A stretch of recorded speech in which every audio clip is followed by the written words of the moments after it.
یہ ہے کہ خدا خود اپنے کلام کی کیا کرتا ہے؟ عزت کرتا ہے. اور جب وہ اپنے کلام کو حشمت اور عزت بخشتا ہے تو میرا اور آپ کا فرض کتنا بڑھ جاتا ہے کہ ہم خدا کے کلام کی کیا کریں؟ عزت کریں. تو خدا کے کلام کی عزت کیسے ہوتی ہے؟ جب ہم خدا کے کلام پر کیا کرتے ہیں؟ عمل کرتے ہیں. یہی خدا کی ڈیمانڈ ہے ہر انسان سے جو اس کلام کو پڑھتا ہے، اس کو سنتا ہے، اور اس کی عزت اس معنوں میں ہو جاتی ہے کہ جب ہم خدا کے کلام کو کیا کرتے ہیں؟ اس پہ عمل کرتے ہیں. آج جو حوالہ ہم نے پڑھا ہے، میں خصوصی طور پہ اس بات کو بیان کرنا چاہتا ہوں کہ سنڈے اسکول کی جب بات ہوتی ہے، بچوں کی جب بات ہوتی ہے، اور جب اس بات کو دیکھا جاتا ہے کہ بچے کتنے اہم ہیں اور خدا کتنا فکر مند ہے، جو ماں باپ ہیں یہاں پہ وہ اس بات کو بخوبی سمجھ سکتے ہیں کہ بچوں کی فکر کیا چیز ہوتی ہے. جب بچے ہوتے ہیں تب بھی کیا فکر ہوتی ہے، اور اگر بچے نہ ہوں تو کیا فکر ہوتی ہے. اور اگر بچے پڑھ رہے ہیں، اسکول جا رہے ہیں، سنڈے اسکول جا رہے ہیں، یا گلی محلے میں پھر رہے ہیں، تو ماں باپ کی اٹینشن، ماں باپ کی فکر کتنی زیادہ ہوتی ہے. تو سوچیں جس خدا نے ہم سب کو پیدا کیا وہ بچوں کے بارے میں کتنا فکر مند ہے، اور خدا کا کلام اس سے بھرا ہوا ہے. اور یہاں پر ایک بچے کا ذکر ہونے والا ہے، لیکن اس سے پہلے کہ اس بچے کا ذکر ہو، جتنے سنڈے اسکول ٹیچرز ہیں، جتنے ماں باپ ہیں، جتنے یہاں پہ نوجوان بیٹے اور بیٹیاں ہیں، وہ اس بات کو انڈرسٹینڈ کر لیں، سمجھ لیں کہ خدا کی نظر آپ کی کوالٹیز کے اوپر نہیں ہے، کہ آپ کتنے پڑھے لکھے ہیں، آپ کتنے تجربہ کار ہیں. یہ سب چیزیں آپ کے ساتھ ہونی چاہیے، لیکن خدا کی نظر ان کے اوپر نہیں ہے. خدا اس لیے آپ کو نہیں چنتا کیونکہ آپ بہت اچھا بچوں کو سکھا سکتے ہیں، یا آپ بہت اچھا میوزک بجا سکتے ہیں، یا آپ بہت اچھا گا سکتے ہیں، یا آپ بہت اچھا پڑھ سکتے ہیں، یا کوئی بھی شخص جو خدمت میں ہے. خدا اس کو اس لیے نہیں چنتا کہ اس میں کوئی خوبی ہے. ہاں ایک بات ہے جس کے اوپر آج ہم غور کریں گے کہ وہ کیا خوبی ہے جس کی وجہ سے خدا کسی بھی شخص کو اپنی خدمت میں آنے کے لیے اجازت دیتا ہے یا اس کو چن لیتا ہے. اور یہاں پر جب ہم خدا کے کلام کو پڑھتے ہیں تو سیموئل کو خدا نے بھیجا اور اس سے کہا کہ تو یسی کے بیٹوں میں سے ایک کو چن کہ وہ ساؤل کی جگہ اسرائیل کا کیا ہو؟ بادشاہ. اور یسی جو ہے وہ اپنے 7 بیٹوں کو سیموئل نبی کے سامنے پیش کرتا ہے، اور خدا ون بائی ون، ایک بائی ایک کے بعد اسے کیا کہتا ہے؟ نہیں نہیں نہیں. خدا نے اسے بھی ناپسند کیا ہے. اور پھر کلام کو جب آپ پڑھتے ہیں تو یہاں پہ لکھا ہے کہ سیموئل نے کہا کہ کیا تیرا کوئی اور بیٹا بھی ہے؟ اس نے کہا ہاں ایک ہے، لیکن وہ باہر ہے، بھیڑ بکریاں چرانا گیا. اور جب وہ واپس آیا تو کلام میں لکھا ہے کہ داؤد اپنے بھائیوں کی طرح نہ تو جوان تھا، نہ ہی اتنا زیادہ قداور تھا، نہ ہی اس کا جسم اتنا مضبوط تھا. وہ تو محض 15-16 سال کا ایک لڑکا تھا. اور جب سیموئل نے اس کو دیکھا تو کلام میں لکھا ہے خدا نے اسے کہا اٹھ اور اسے کیا کر؟ مسح کر. تو خدا کی نظر جو ہے وہ انسان کے چہرے پر نہیں ہے، اس کے خد و خال کے اوپر نہیں ہے، اس کی ابیلٹیز کے اوپر نہیں ہے، لیکن یہ ایک بڑی خوبی جو انسان کی زندگی میں خدا چاہتا ہے، جس کی وجہ سے وہ اسے اپنی زندگی میں اپنے کلام کے لیے، اپنی خدمت کے لیے چن لیتا ہے، وہ یہ ہے کہ جب ہم اپنے آپ کو اویل کر دیتے ہیں. انگلش کا ایک ورڈ ہے جو بھائی بہنیں پڑھے لکھے ہیں وہ سمجھ سکتے ہیں، اویلیبلٹی. یہ 2 لفظ ہیں. اویل کا مطلب ہوتا ہے اپنے آپ کو دستیاب کرنا، اور ابیلٹی کا مطلب ہوتا ہے خوبی. جب آپ اپنے آپ کو دستیاب کرتے ہیں تو آپ کی دستیابی ہی آپ کی کیا بن جاتی ہے؟ خوبی بن جاتی ہے. اور کلام میں لکھا ہے کہ یہ چھوٹا لڑکا جو بھیڑ بکریوں کو چرانے کے لیے جاتا ہے، جس کا نہ قد ہے، نہ تجربہ ہے، نہ وہ فوجی آدمی ہے، نہ اس نے فوجی ٹریننگ حاصل کی ہے، نہ اسے لباس پہننے کا پتہ ہے، نہ تلوار چلانے کا پتہ ہے، نہ فوج کے ڈسپلن کو جانتا ہے. جب وہ جنگ کے میدان میں گیا تو یہ چھوٹا لڑکا ساری فوج ساؤل بادشاہ جو ہے وہ وہاں پہ موجود ہے، اس کے جنگی سورما وہاں پہ موجود ہیں، اور اس کا بیٹا وہاں پہ موجود ہے، اور سب اس شخص سے جو جاتی جولیت ہے، جس کا 9 فٹ قد ہے، اس سے کیا کر رہے ہیں؟ ڈر رہے ہیں. اور 40 دن تک یہ ڈر اور خوف اسرائیلی فوجوں پر چھایا رہا. لیکن جو ہی داؤد وہاں پر آیا تو اس چھوٹے لڑکے کو دیکھ کر بھائیوں نے بھی اس کا مذاق اڑایا. یہ جنگ دیکھنے کے لیے آیا ہے, یہ انجوائمنٹ کرنے کے لیے آیا ہے, یہ تفریح کے لیے آیا ہے, اس کا کوئی اور مقصد نہیں ہے. تو یہاں کیا کر رہا ہے؟ تجھے تو وہاں ہونا چاہیے تھا. لیکن جب اس چھوٹے لڑکے کے کانوں میں ایک آواز پڑی, اور وہ آواز کیا تھی؟ وہ آواز کیا تھی کہ ایک شخص خدا کی فوجوں کی, خدا کے لوگوں کی تذلیل کر رہا ہے. آج کلیسیاؤں میں تذلیل نہیں ہو رہی ہماری. آج ہمارے بچے بے روی کا شکار نہیں ہیں. آج ہمارے بچے, ہمارے خاندان نشوں کی لعنت کے نیچے نہیں ہیں. آج ہمارے گھروں میں جوے اور دوسری لعنتوں کی بارش نہیں ہو رہی. آج بھی ہماری قوم تنزلی کا شکار ہے. آج بھی ہمارے لوگ مشکل کا شکار ہیں. آج بھی ہمارے بچے بے روی کا شکار ہیں. انہیں کیچ کرنے کے لیے, انہیں پکڑنے کے لیے کسی شخص کی ضرورت ہے جو اس خدمت کو سر انجام دے سکے. عیسائی نبی کتاب میں لکھا ہے, اس کے 6 باب میں خدا نے عیسائی سے کہا, کون جائے گا, کون جائے گا؟ تو کلام میں لکھا ہے عیسائی نے کہا, مجھے بھیج, میں حاضر ہوں. اس نے اپنے آپ کو اویل کیا. تو کلام میں لکھا ہے جب اس نے اپنے آپ کو اویل کیا تو کوہ مقدس سے سلگتا ہوا کولا اس کی زبان پہ رکھا گیا, اسے پاک کیا گیا, اسے مسح کیا گیا اور اسے بڑی خدمت کے لیے بھیجا گیا. اور جب آپ خدا کے کلام کو پڑھتے ہیں تو نئے عہد نامے مقدس یوحنا کی انجیل جو ہے وہ سب سے بڑی انجیل کہلاتی ہے. لیکن پرانے عہد نامے میں بھی ایک انجیل ہے جو یسایہ نبی کی کتاب ہے, جس کے سب سے زیادہ چیپٹر ہیں, اور جس کو لکھنے والا بھی یسایہ نبی ہے. اور یہ بھی ایک ایسا شخص تھا جو ڈر رہا تھا, جو کانپ رہا تھا, جو اپنے آپ کو اس لائق نہیں سمجھ رہا تھا, لیکن خدا نے اس کو چن لیا. اور یہاں پر ہم داؤد کی زندگی کو دیکھتے ہیں کہ داؤد محض ایک چھوٹا لڑکا ہے, اور وہ کہتا ہے کہ یہ ہوتا کون ہے جو زندہ خدا کے لوگوں کی فضیلت کرے. آج سنڈے اسکول ٹیچرز, وہ لوگ جن کے پاس خدا کا کلام ہے, وہ مائیں جنہیں خدا نے یہ برکت دی ہے. اگر ہم ماں کی بات کریں تو خدا کے کلام میں لکھا ہے کہ ایک ماں تھی جس کے پاس بچہ نہیں تھا. ہر سال ہیکل میں جاتی, ہر سال دعائیں کرتی, ہر سال قربانیاں گزرانتی, ہر سال ہدیے لے کر جاتی, عبادت کرتی, لیکن اس کی گود خالی کی خالی تھی. لیکن جب اس ماں کو, جب وہ خدا کی حضوری میں گئی اور یہ برکت ملی, تو اس نے کیا کہا, جو بیٹا خدا مجھے بخشے, جو لڑکا خدا مجھے دے گا, میں اسے کیا کروں گی, میں اسے خداوند کی خدمت کے لیے ہمیشہ کے لیے دے دوں گی. اور کئی دفعہ میں معافی کے ساتھ کہوں گا, ہمارے ماں باپ کو پتہ ہی نہیں ہے کہ جب بچہ پیدا نہیں ہوتا کتنی دعائیں, کتنی منتیں, کتنی مناجاتیں, کتنی قربانیاں اور کئی جگہوں پر جا کر سجدے اور عبادتیں ہم نہیں کرتے, لیکن جب مل جاتا ہے پھر ہم بھول جاتے ہیں. آج گھروں میں برکت کیوں نہیں ہے؟ کیونکہ وہ نوجوان بیٹے, وہ پہلا پھل جو خدا نے آپ کو بخشا, کیا وہ خداوند کی حضوری میں باعث برکت ہے؟ کیونکہ کلام میں لکھا ہے استثنا کتاب میں کہ پہلا پھل جو ہے وہ میرے لیے کیا ہے, مخصوص ہے. آج میں یہاں پر دیکھ رہا تھا, مجھے بہت اچھا لگا, کیونکہ بہت کم دیکھنے کو ملتا ہے کہ لوگ اپنے پہلے پھل یا اپنے ہدیے نذرانے, اپنی شکر گزاریاں جو خداوند کو دیتا ہے اس کا پہلا حصہ نکال کر خداوند کی حضوری میں لے کر آتے ہیں. آج ہم چیزیں تو خدا کی حضوری میں رکھتے ہیں, لیکن کلام میں لکھا ہے کہ پہلا پھل جو ہے, پہلی اولاد جو ہے وہ میرے لیے مخصوص ہے. تو آج وہ مائیں کدھر ہیں جو اپنی پہلے پھل کو, اپنے پہلے بیج کو خداوند کی حضوری میں رکھتے ہیں؟ اور جب یہ نہیں ہوتا تو خاندانوں کے اندر, کلیسیاؤں کے اندر بلیسنگ جو ہے وہ رک جاتی ہے. اور کلام میں لکھا ہے سیموئل چھوٹا لڑکا تھا, ماں نے دے دیا, دودھ چھڑایا, دے دیا, لیکن اس کے بعد کیا خدا نے اس کو بے اولاد رہنے دیا؟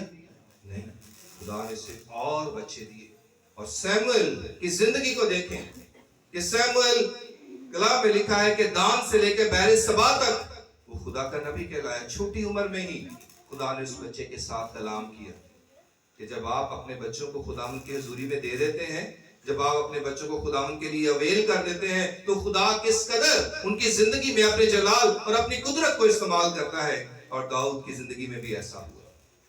اس نے کہا کہ میں جاؤں گا, میں اس نامختون کا منہ آج بند کروں گا, اور آج اس کا سر اس کی تلوار سے, اس کے تن سے کیا کروں گا, جدا کروں گا. یہ ہوتا کون ہے جو زندہ خدا کی فوجوں کی کیا کرے, فضیلت کرے؟ ابلیس ہوتا کون ہے کلام عزیز و لکھا ہے کہ ابلیس جو ہے وہ شیر ببر کی طرح کیا کرتا ہے؟ دھاڑتا پھرتا ہے کہ کس کو پھاڑ کھائے۔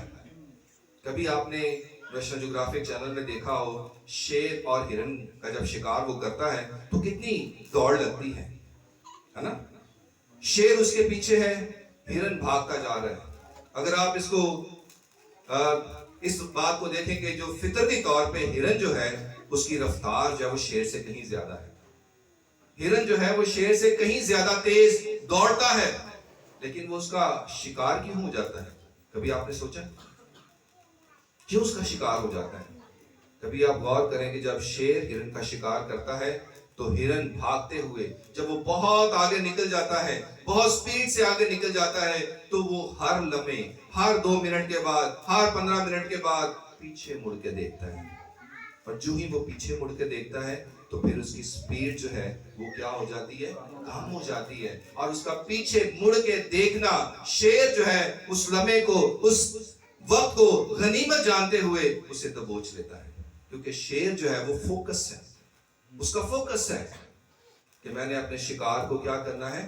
پکڑنا ہے۔ اس لیے کلام میں لکھا ہے کہ وہ شیر ببر کی طرح دھاڑتا پھرتا ہے، کس بچے کو پھاڑ کھائے، کس شخص کو پھاڑ کھائے، کس بہن کو پھاڑ کھائے، کس گھرانے کا ستیہ ناش کر دے، وہ پیچھے ہے۔ تو کس قدر ہم فوکسڈ ہیں۔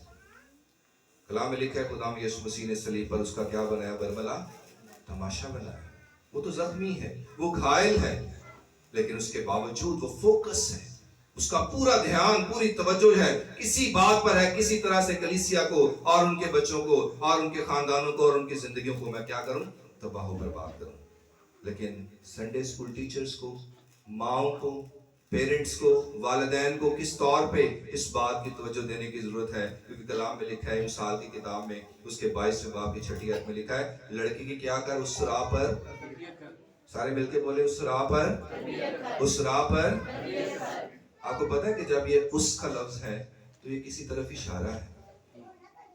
ہزاروں سال پہلے سلیمان نبی نے خدا کے کلام میں سے اس بات کو بتایا کہ لڑکے کی، اپنے بچے کی، اپنی بیٹی کی اس راہ پہ تربیت کر جس پر اسے کیا کرنا ہے؟ جانا ہے، اور وہ بوڑھا ہو کر بھی اس راہ سے نہیں مڑے۔ کون سی ہے وہ راہ؟ یوحنا کی انجیل اس کے 14 باب کی 6 آیت میں لکھا ہے یسوع مسیح نے کہا کہ راہ، حق اور زندگی میں، کوئی میرے وسیلہ کے بغیر باپ کے پاس نہیں آتا۔ بات تو وہی ہے، زندگی وہی ہے، ہمیشہ کی زندگی وہی ہے، ٹھیک ہے؟ یسوع کے بغیر آپ اپنے آپ کو یا اپنے بچوں کو خدا کی بادشاہی میں نہیں لے جا سکتے۔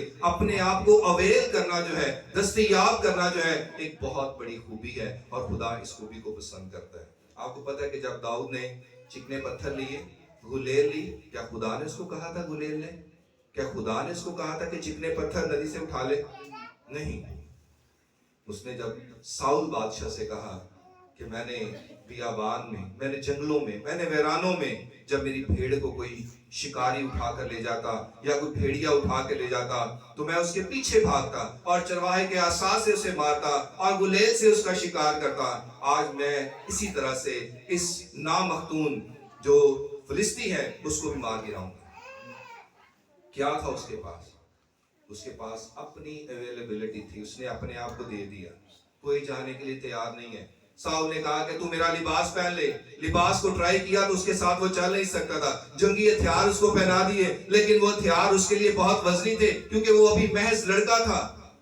اس نے کہا کہ یہ سب اتار دو، میں اپنے چرواہے کے عصا سے اور اس گلیل کے ساتھ جو میرے ہاتھ میں، اسی سے جاؤں گا۔ جب تک وہ گلیل داؤد کے ہاتھ میں تھی، جنگلوں میں تھی، بیابانوں میں تھی، ویرانوں میں تھی، اس سے شیر اور بھیڑیوں کا شکار ہوتا تھا۔ لیکن جو ہی اس نے خدا کے لیے اپنے آپ کو اویل کر دیا تو خدا نے ایک بہت بڑے دیو کو اس کے سامنے کیا کر دیا؟ ڈھیر کر دیا۔ یہ اویلیبلٹی ہے، یہ اپنے آپ کو دے دینا ہے، اپنے آپ کو پیش کر دینا ہے۔ خروج کی کتاب کے 4 باب میں لکھا ہے کہ خدا نے موسیٰ کو پہاڑ پہ جب بلایا تو خدا نے کہا کہ تو میری قوم کو بچانے کے لیے کہاں پہ جا؟ کہاں جا بھی؟ مصر میں جا۔ اس نے کہا مصر میں کیسے جاؤں؟